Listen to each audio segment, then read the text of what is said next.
The wind howled across the snowy fields of Montana, slapping against the razor-wire fences of Iron Lake Correctional Facility like a reminder that freedom was 1,000 miles away. Hidden deep in the pine-covered hills just outside Livingston, the prison didn't just keep men in, it kept everything else out: warmth, softness, memory. At precisely 7 a.m., the heavy steel gates groaned open. A white transport van rolled into the intake lot, tires crunching ice as steam hissed from its exhaust. Inside, handcuffed and silent, sat Jared Kane, 34 years old, convicted of financial fraud, calm as still water. Watching from the third-floor office, Warden Evelyn Masters stirred her coffee without drinking it. It had gone cold, like everything else in her life. The walls around her were bare, sterile. Not a photo, not a plant, not even a clock out of alignment. She was 53, with hair silvering at the temples and a posture that never slouched. People said she was married to the job. In truth, the job was all she had left. She glanced down at Jared's file again.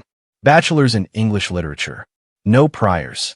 10 years with a hedge fund before it collapsed. 15-year sentence. Good behavior in Nevada State. Requested library work. Something about his smile in the intake photo bothered her. Too confident for a man in chains. She stood, smoothed her gray blazer, and walked out. Downstairs in the reception wing, the guards stiffened as she entered. Her heels clicked sharp on the concrete like a metronome for discipline. No one questioned her presence. Evelyn Masters didn't need a reason to appear. She was the reason. When Jared stepped off the van, he stood tall, cuffs in front, posture unbroken. His eyes, deep brown, unreadable, met hers. He gave a small, polite nod. "Welcome to Iron Lake," Evelyn said, her tone clipped. "This is a facility of order. I expect it to remain that way." "Yes, ma'am," Jared replied, voice low and clear. "I understand completely." Something in his voice, a hint of something, knowing, set off a flicker in her stomach. She ignored it. "You'll be assigned to the prison library," she continued. "It's a privilege, not a right. Any deviation from rules, and you'll be reassigned to General Pop." "Understood." A faint smile played at the corners of his mouth. As he was led away, Evelyn stood rooted for a moment longer than necessary, watching his back disappear around the corner.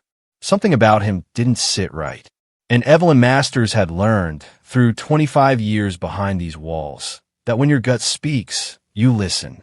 Outside, the wind howled louder, pressing against the windows like a warning. But inside Iron Lake, the storm had only just arrived. The Iron Lake Prison Library was unlike most in the system. Built from what used to be a small chapel in the 1950s, it had vaulted ceilings, arched windows, and old wooden bookshelves that stretched nearly to the beams above. It smelled of dust, aging leather, and something deeper, like forgotten lives shelved away for good. Jared Kane took to the space like it was sacred ground. Within a week, he'd reorganized the catalog system, cleaned out unused archives, and alphabetized the classics. He didn't just work in the library. He revived it. Evelyn noticed. She noticed everything. "You've shifted Austin to the top shelf," she said one late afternoon, arms folded as she watched him adjust a ladder. Jared, perched on the fourth rung, glanced down at her. Chronological order, Warden. Easier to track thematic progression across her works. Evelyn raised an eyebrow. That wasn't an answer she expected from a man in prison grace. "That's ambitious," she murmured. "I prefer the word precise," he said, stepping down, brushing off his uniform. "Some things deserve order." That made her pause. He smiled then, not wide, not arrogant, but with just enough weight to suggest he knew he'd gotten under her skin. She hated that he had, but still, she kept coming back. She told herself it was oversight, that her growing presence in the library had to do with compliance, not curiosity. But by the third week, she had spent more time surrounded by books and whispered conversation than in her glass-walled office. Sometimes they'd discuss literature, King quoting Dickinson or Baldwin like he breathed them. Sometimes it was quiet, the kind of quiet Evelyn hadn't known in years. No emails, no radios, no keys jangling, just words shared. "What was your thesis on?" she asked one evening. leaning casually near the returns counter. Jane Austen, he replied without hesitation. Specifically, the role of social mobility in persuasion. Unexpected. You expected hedge fund talk. I expected numbers, yes. Not Austen. He chuckled. Well, I guess we're both full of surprises, Warden. She didn't respond, but the way she stared at him lingered longer than necessary. That night, back in her empty cottage, Evelyn stood at her bathroom mirror and stared at her reflection. What are you doing? She asked herself. She had spent decades building walls around her life, around her name, around her heart, and now, one conversation at a time, he was slipping past them. The next night, she didn't even make an excuse to visit the library. You're early, Jared said as she walked in. You're observant. I notice what matters. His words were smooth, but not performative. He didn't leer. He didn't press. And that's what unnerved her most. He saw her, the woman, not the uniform. That terrified her more than any prison riot ever had. They stood near the poetry shelf. Emily Dickinson, Walt Whitman, Maya Angelou. You don't look like a criminal, she said quietly. And you don't look like a woman who spends her nights in solitary corridors. Her breath caught. She hated that he was right. She hated more that he'd noticed. There was a long silence. Then he held out a worn copy of Leaves of Grass. Read this, he said, brushing her fingers as she took the book. The touch was brief, but it sparked something so sharp she stepped back instinctively. Don't do that, she warned. Do what? Look at me like that. I'm not looking. I'm reading. That night, she didn't sleep. Her thoughts looped like a broken reel. He's a prisoner. You're his warden. You know better. But her heart beat differently now, louder, out of sync. Days passed. Conversations deepened. Their voices grew softer. Their stares longer. Nothing physical had happened, but everything emotional already had. Even the staff began to feel it, a shift in the air. Lieutenant Kayla Rourke, a sharp-eyed woman in her 30s, noticed Evelyn's change in demeanor. She smiled more, lost track of shift times. Once, Kayla caught a glimpse of Evelyn brushing lint off Jared's shoulder. An unnecessary gesture, but not one you forget. She said nothing. 5 years earlier, Evelyn had shielded Kayla from a misconduct allegation that could have ended her career. Now, Kayla returned the favor, quietly adjusting schedules, redirecting cameras, guarding her warden's secret. Narration. In prison, secrets don't live in the shadows. They walk the hallways in broad daylight, protected by those who owe you, love you, or fear what you'll become if they speak. By mid-January, the Montana wind grew sharper. Snow blanketed every surface like silence. The library, dimly lit and warm, became their sanctuary. Then, one night, as Evelyn stood near the window with a copy of Persuasion in hand, Jared approached quietly. Evelyn, he said, her name, no title. Tell me to stop, and I will. Right now. She turned, eyes glinting. What if I don't?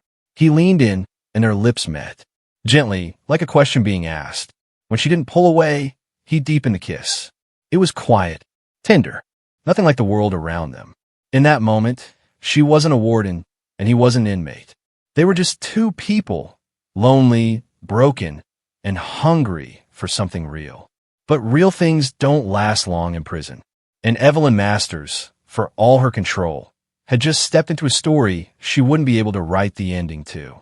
She told herself it would stop, that the kiss in the library was a lapse in judgment, one born from loneliness and snow and silence, that the warmth she felt in his hands, that flutter in her chest, was nothing more than winter playing tricks on her body. But the next night, she went back. No excuses, no oversight, no clipboard in hand, just Evelyn Masters, warden of Iron Lake, walking softly through the West Corridor at 10:03 p.m., knowing that the shift change in security left the hallway clear for exactly 12 minutes. Her shoes barely made a sound. She didn't meet anyone's gaze. She knew every blind spot, every flickering camera. She had designed them herself. Jared was waiting. He always was. He sat in the far corner of the library with a lamp lit low beside him. When he saw her, he didn't smile. He just stood up, walked to her, and pulled her close. No words, no hesitation, That night was not like the first. It wasn't shy or tentative. It was desperate. Two souls clinging to each other like driftwood in a storm. She ran her hands along his chest like she was memorizing the texture of his skin. He whispered in her neck, "You feel like freedom." And in a way, he did too. By day, she still walked the halls with her signature composure. She reprimanded guards, signed off on supply requests, ran inspections like clockwork. But at night, she came alive in ways she hadn't in decades. She didn't feel old or worn or distant. She felt desired. She felt known. They met almost every night now, sometimes in the back storage room behind the library stacks, sometimes in her office after hours, once even in an old classroom with the blinds drawn. Each encounter carried more risk, but neither of them cared. He made her feel beautiful. He never called her Warden anymore, just Evelyn. And when he said it, it sounded like a promise, or maybe a lie she wanted to believe.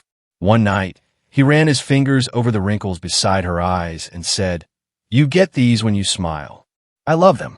She laughed, pulling away. "You're ridiculous." "No," he whispered, "I'm real. And so are you." She didn't say it back, but she didn't have to. It was in the way she pressed her face into his chest and closed her eyes. It was in the way she forgot where she was. But not everyone was blind. Dr. Helen Alvarez, the prison physician, had begun watching Evelyn more closely. She'd seen these patterns before, changes in energy, in weight, in presence. Evelyn skipped a routine medical checkup.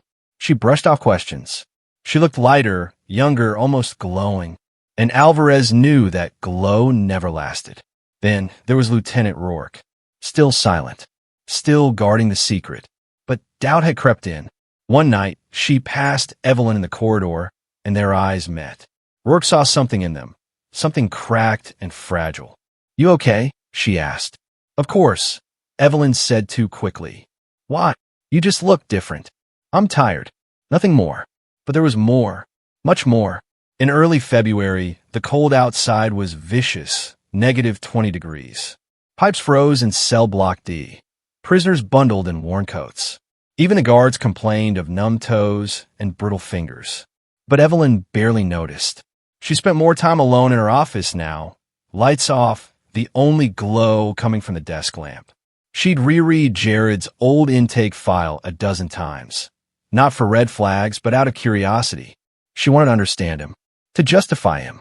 Jared, too, was changing. He became quieter around other inmates. He avoided unnecessary interaction. But with Evelyn, he was vibrant, full of stories about his youth, his dreams of being a novelist, his time living on the coast. One night he said, "You know what the most amazing thing is? I feel more free in here with you than I ever did outside." And Evelyn, once the queen of self-control, believed him. She began to imagine things. A life after prison. She knew it was foolish. Knew he still had 11 years left on his sentence. But at night, she dreamed about cabins in the woods, lazy mornings reading by a fireplace, his hand in hers. And then the unthinkable happened. It was a Tuesday. She was scheduled for her annual physical, a routine checkup required for all supervisory staff. She almost rescheduled, but Alvarez insisted. 2 days later, a brown envelope arrived on her desk, marked confidential. She opened it alone. Inside was a single page of numbers, abbreviations, and medical codes. At first, her eyes blurred, but one phrase screamed louder than all the rest. HIV positive. She read it again, and again. Then the room spun. She didn't cry, didn't panic.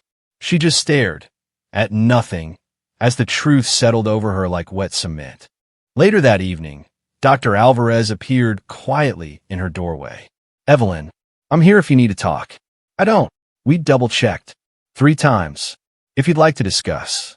"Leave." Alvarez hesitated, then stepped back into the hallway. Evelyn closed the door behind her and locked it. She stood there for a full 5 minutes before sliding down to the floor, her back against the wood. She remembered Jared's words, "I found out in Nevada." She remembered every kiss, every touch, every night. And suddenly, she wasn't just the betrayed. She was the fool, the victim, the woman who let a con man seduce her with paperbacks and poetry. Later that night, Evelyn walked to the library. Jared was there, reading in his usual spot. When he saw her, he smiled. But that smile faded when he saw her face. "You knew," she said. Not a question. He nodded slowly. "How long?" 3 years, he said. "I didn't mean for her. Don't say you loved me." "But I did. I still." "You killed me," she whispered. "Every kiss, every breath, you poisoned me." He took a step forward, but she raised a hand, stopping him cold. "You'll be transferred tomorrow. High security. Evelyn, please. We're done." And just like that, she turned and walked away, leaving him in silence, alone with the ghosts of every word he'd ever said. The next day, Evelyn signed a transfer order without hesitation. No one questioned it. No one ever questioned her. But inside, something had changed. Something dark. Something irreversible. Something waiting. The cell was barely the size of a walk-in closet. A thin mattress lay atop a steel frame bolted to the concrete wall. The toilet had no seat, and the overhead light flickered with a subtle buzz, like it too resented being stuck in the high-security wing. Jared Kane had spent years adapting to prison life. But this place, it didn't ask for adaptation. It demanded surrender. The guards didn't speak to him when they escorted him in. They didn't need to. Their silence was laced with judgment. He could feel it in the way they tightened the cuffs, in the smirks that curled under their mustaches. When the cell door clanged shut behind him, Jared sat down on the hard bunk and stared at the wall. No books, no shelves, no Evelyn. Across the corridor, a voice croaked out through the darkness. "That the warden's sweetheart?" Laughter followed, low and guttural. He didn't answer. He didn't need to. Everyone already knew. Word had spread like smoke through ventilation grates and steel vents. Jared Kane, the man who seduced the warden and gave her a virus she'd carry to the grave. In prison, betrayal carried a scent. It stuck to you. It made you visible in all the wrong ways. Roy Butcher, Harris lived 2 cells down. A mountain of a man with tattoos that crept up his neck like ivy in eyes that hadn't blinked in a decade. 3 life sentences. Nothing left to lose. He was the king of D-Block, and now he had a new toy. "I hear you like poetry, librarian," Harris shouted across the hallway that night. "You can recite me a sonnet when I split your ribs." Another chorus of laughter erupted. Jared said nothing. His silence wasn't strength now. It was the last piece of armor he had left. The next morning, his tray was shoved into his cell with cold eggs and lukewarm coffee. The spoon was missing. A few hours later, during the mandatory hour in the exercise pen, someone accidentally shoved him to the ground. He landed hard on his wrist, but didn't cry out. Pain was expected. Attention was dangerous. Back in his cell, he laid down with his arm throbbing and his eyes wide open, staring at the ceiling. He thought of Evelyn, not the woman who banished him here, but the woman who once leaned across a library table, eyes glowing with curiosity and warmth. He remembered the first time she laughed at one of his stupid jokes. The first time she touched his hand without pulling away. The way she whispered, "I've forgotten how to feel." And he hated himself for ruining it. He should have told her the truth. He should have walked away. But prison breaks don't always come through fences. Sometimes they come through people. And Evelyn Masters had been his escape. Now, she was his warden again. And this time, there was no softness in her rule. On the 4th night, he received his first real beating. It happened in the showers. The guard were late, too late to be unintentional. Roy Harris and 2 others caught him off guard. They didn't break bones. They didn't leave bruises where cameras could see, but they made a point. Jared didn't scream. He didn't tell. He limped back to his cell and cleaned his own wounds with toilet paper and water that barely ran. That night, he wrote a letter. 3 pages, small handwriting, every word deliberate. He told Evelyn the truth, not just about Nevada or the diagnosis, but about his fear, his desperation, his guilt. He told her how every word he'd ever spoken to her had been real, even when he didn't deserve to say it. He sealed it with trembling fingers and passed it to a rookie guard named Watson, slipping him a pack of contraband cigarettes in exchange. "Make sure she gets it." The guard nodded, but Jared knew she never would. The next day, Harris stood outside Jared's cell during yard call. His voice was casual, like he was offering a drink at a bar. "You know why no one's helping you, pretty boy? Because the warden's done with you. You gave her death. Now she's giving it back. Jared said nothing, but something inside him cracked. Not his will, his hope. 2 days later, his soap went missing again. A warning. He knew what came next. And when it did, it would not be a warning. That night, he lay flat on his bunk, hands folded on his chest like a man preparing for burial. In the darkness, he whispered a name. Evelyn. There was no answer. Only the hum of the failing fluorescent light and the low throb of regret echoing through the steel. At the other end of the prison, Evelyn sat alone in her office, staring at the sealed envelope with the results of her second HIV test. She didn't open it. She didn't need to. Some truths didn't change. Some infections were deeper than blood. She reached into her desk drawer, fingers brushing the cold metal of her service weapon, and closed it slowly. Justice, after all, came in many forms, and she was far from done. The sky above Iron Lake was unusually clear, the kind of blue that felt like a lie. The snow in the yard hadn't yet melted, but it no longer looked soft. It was hard-packed and gray around the edges like old wounds. Inside the prison, things were quieter than usual. The guard spoke in low tones. The inmates whispered in their cells. Even the heating pipes, normally clanking and coughing, seemed to know something was coming. At 10 a.m., Jared Kane told the duty officer he had a migraine.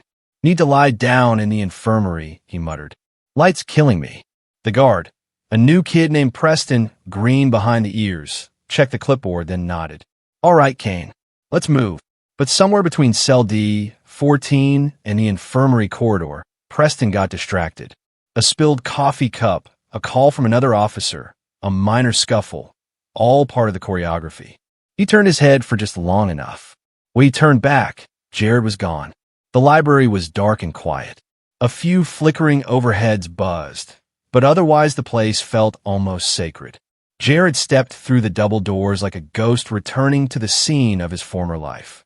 He walked between the rows, brushing his fingers along the book spines.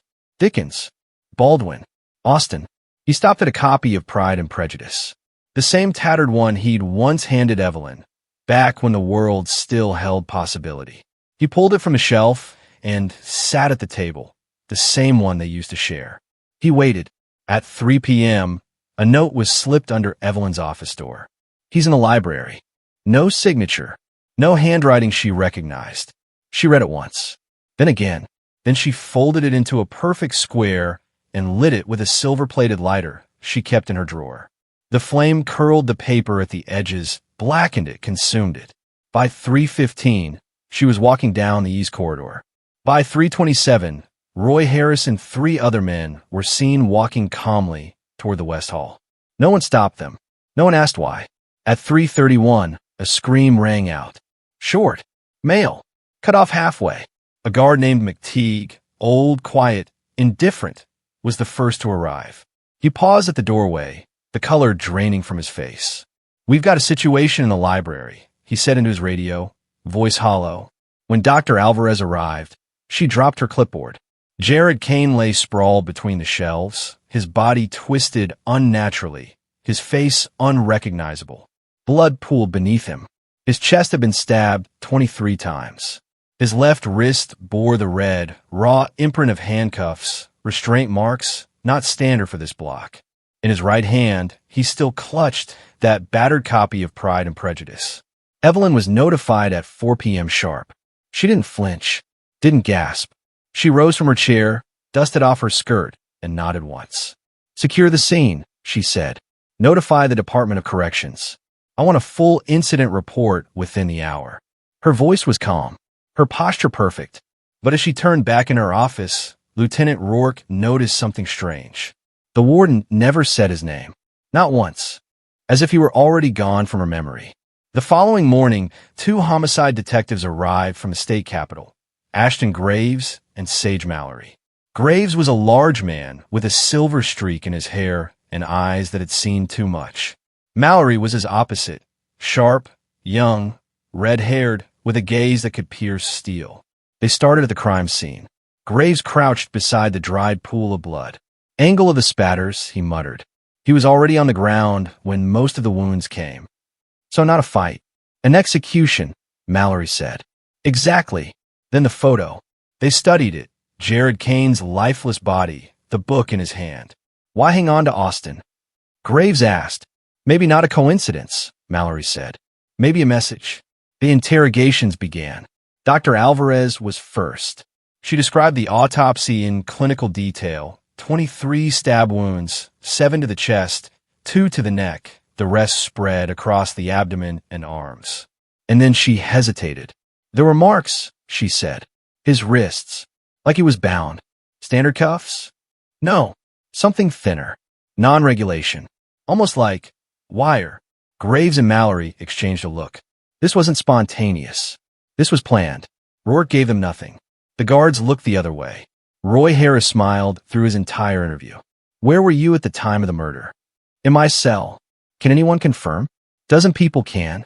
Funny how time slows down when you're locked up. He winked. They had no camera footage.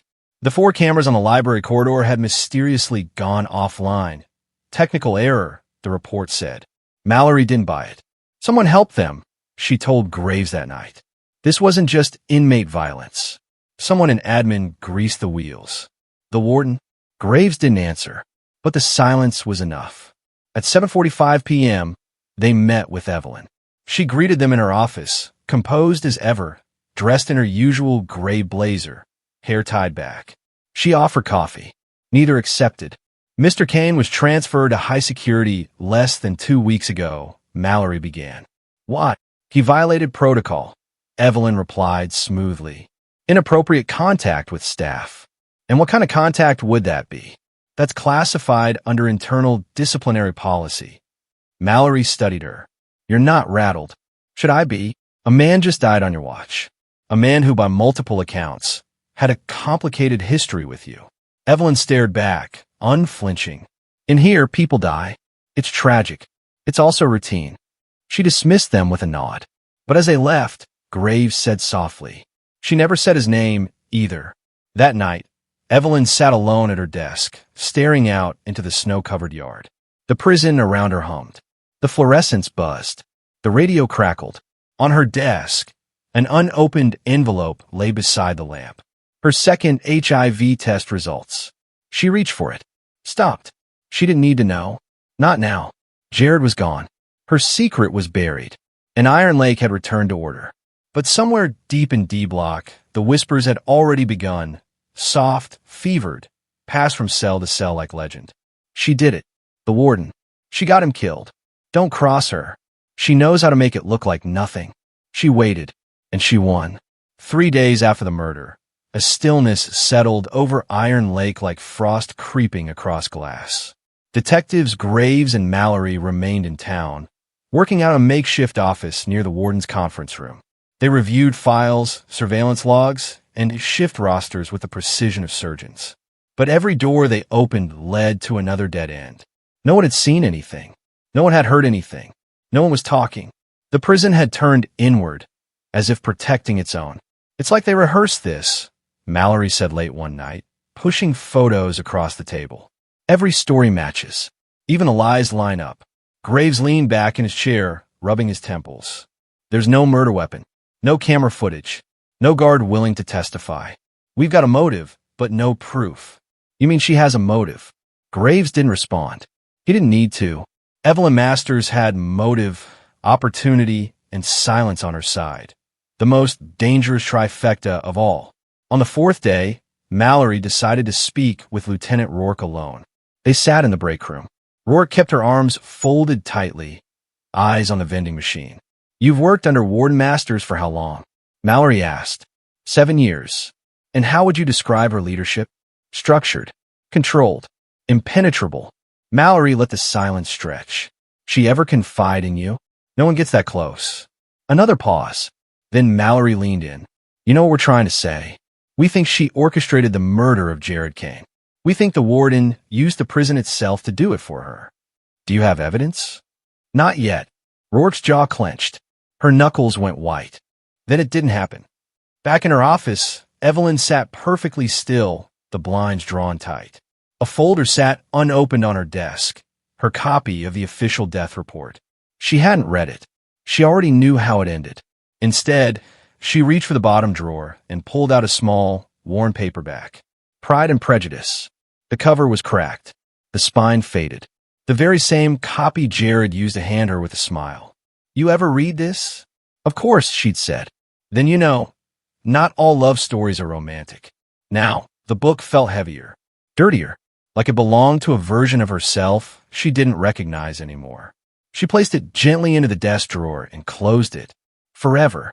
By the end of the week, Graves and Mallory presented their findings to the district attorney. It was a thick file, statements, timelines, inconsistencies. But no smoking gun. "It's all circumstantial," the DA said flatly. "You put this in front of a jury, it collapses in a day." "We know she did it," Mallory insisted. "Knowing and proving are two different things. You want to go after a sitting warden in a state-run prison, you better bring more than educated guesses and poetic metaphors." He closed the file. Case stays cold. Evelyn didn't celebrate. She didn't gloat. She simply returned to her routines with mechanical precision. Staff meetings, discipline reviews, security audits. She was colder now, sharper. Her tone clipped shorter. Her eyes met fewer stares. Even the inmates sensed it, the shift in the air, the undercurrent of something untouchable. They called her the widow now, not because she lost someone, because she buried him. Lieutenant Rourke watched everything from the sidelines, her loyalty torn in two. She still remembered the night she saw Evelyn pinned against the bookcase, Jared's lips on her neck, her eyes closed. That woman, vulnerable, breathless, no longer existed. Now there was only steel. One evening, after the prison had quieted, Rourke stepped into the library. It had been cleaned, reorganized, sanitized, but something about it still pulsed. She walked to the back table, the one Jared used to sit at. She ran her hand along the wood, stopping when her fingers found a carved line beneath the surface. Small, shallow, barely visible, but there, for words. "I did love you." Rourke closed her eyes. For a moment, she didn't feel like a lieutenant or a soldier in someone else's war. She just felt human. Then she stood up, straightened her uniform, and walked out. On her last day at Iron Lake, Detective Mallory asked for one final meeting with Evelyn. The warden allowed it. They sat across from each other, two women on opposite sides of a line neither of them could erase. "You know we know," Mallory said quietly. "Then prove it," Evelyn replied. Mallory stared at her, not with anger, not with fear, with recognition. "You didn't kill him with a knife. You used the system. You used the silence. You used every rule you ever enforced and turned it upside down. Is that what your report says?" "No, that's what your eyes say." They held each other's gaze for a long, electric moment. Then Evelyn stood. "This interview is over." Mallory rose too, but paused at the door. "You really loved him, didn't you?" Evelyn didn't respond. She simply turned her back, walking to the window as the Montana sky began to dim. That night, she walked the prison alone, through the library, past the chapel, along the empty corridors where Jared once joked about poetry and fate. She paused by the reading room, her fingers brushing the doorframe. And then, as if shedding skin, she exhaled and kept walking. The file was officially closed 2 weeks later. The cause of death, inmate-on-inmate violence. The motive, unknown. The suspects, uncooperative. The verdict, unsolved. Somewhere in a locked cabinet in Helena, the final page of the file reads, "Justice didn't come through law. It came through silence, structure, and pain." Sometimes, in places like Iron Lake, revenge doesn't scream. It whispers, and no one dares to answer. A year passed. The seasons changed around Iron Lake, but inside the prison, time felt frozen, preserved in steel and silence. Snow came and went. Inmates shuffled through their days, and Evelyn Masters remained exactly where she had always been, in command. Her hair had gone completely white by spring. She didn't dye it. She didn't hide it. It suited her now, cold, unwavering, final. People said she had grown quieter, more efficient, less human. She still led morning meetings with flawless precision, still corrected minor infractions with a glance that made hardened men drop their eyes, still walked the cell blocks with her signature calm, her heels clicking like a ticking clock across concrete. But she didn't linger anymore. Not in the library. Not in her office after hours. Not near anything that carried a shadow. Some evenings, long after lockdown, Evelyn would return to her office and stare out the window toward the West Wing. She wouldn't sit. She wouldn't speak. She'd just watch. One night, in late autumn, Lieutenant Rourke knocked gently on the doorframe. "Warden, it's almost midnight." Evelyn didn't turn around. "I know." There was a long pause. Rourke hesitated, then stepped inside. "You've been standing there for an hour." Still no response. Rourke took a breath. Her voice softer this time. "Do you ever think about him?" Now Evelyn turned. Slowly, her eyes met Rourke's, and for the first time in months, something flickered behind them. Not warmth, not pain, but memory. "Every time it's quiet," she said, and then she looked away again. "That's when I hear him." In the prison archives, the name Jared Kane was a footnote, one of hundreds of inmates who died behind bars under unconfirmed circumstances. But among the inmates, his name had become something else.